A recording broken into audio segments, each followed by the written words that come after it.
Les grands crimes de l'histoire.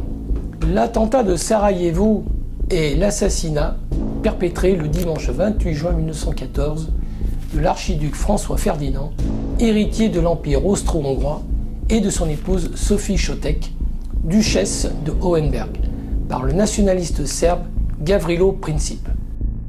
Cet événement est considéré comme l'élément déclencheur de la Première Guerre mondiale qui a pour conséquence la défaite, la chute et le démembrement des empires russes, austro-hongrois, allemands et ottomans.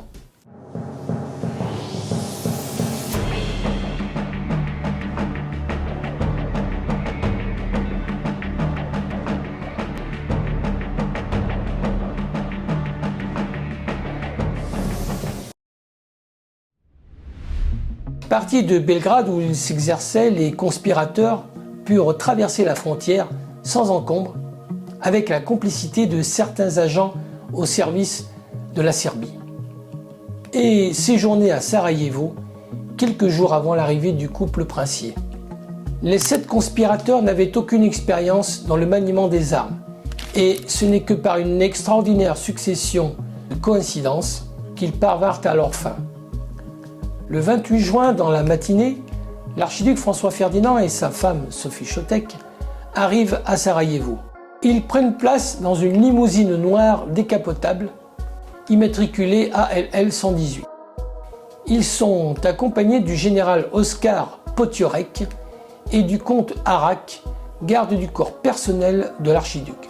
Les 7 conspirateurs sont postés le long du quai. Tous, à l'exception de l'un d'eux, sont armés de revolvers et de petites bombes rectangulaires. Aucun plan précis n'a été défini. Chacun a la consigne de passer à l'acte dès qu'il en a l'occasion.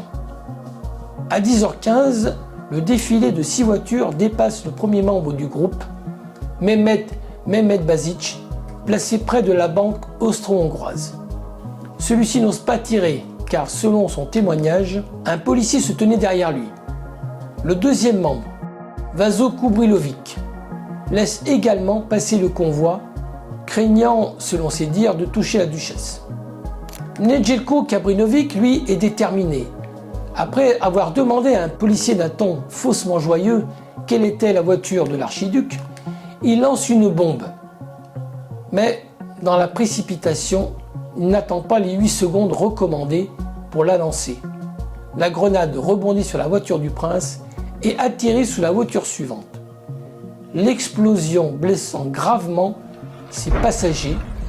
Les voitures se hâtent alors vers l'hôtel de ville et la foule panique.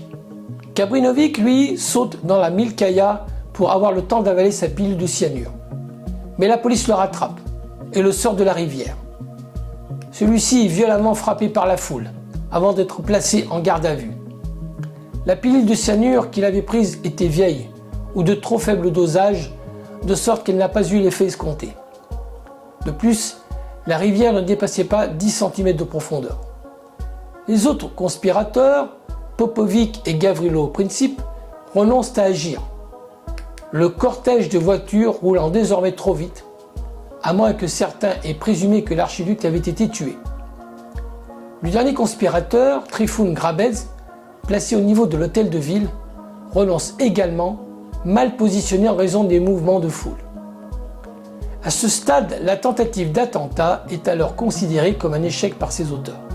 Gavrilo Princip, lui, est placé devant le magasin Moritz Schiller Delikatessen, au croisement de quai et de la petite artère transversale qui rejoint la rue François-Joseph.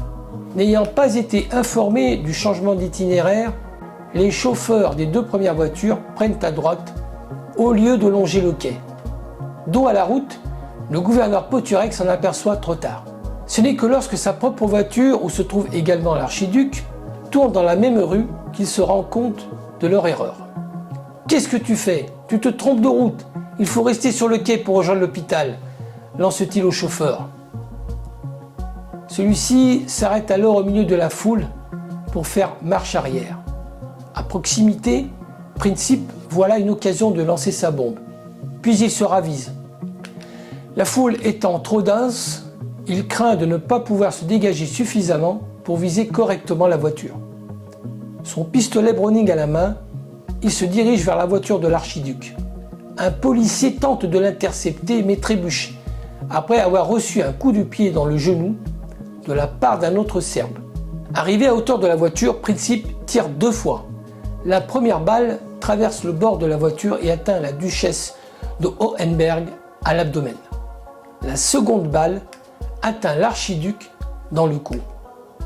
Tous deux sont conduits à la résidence du gouverneur où ils meurent de leurs blessures 15 minutes plus tard. Princip tente de se suicider, d'abord en ingérant le cyanure, puis avec son pistolet.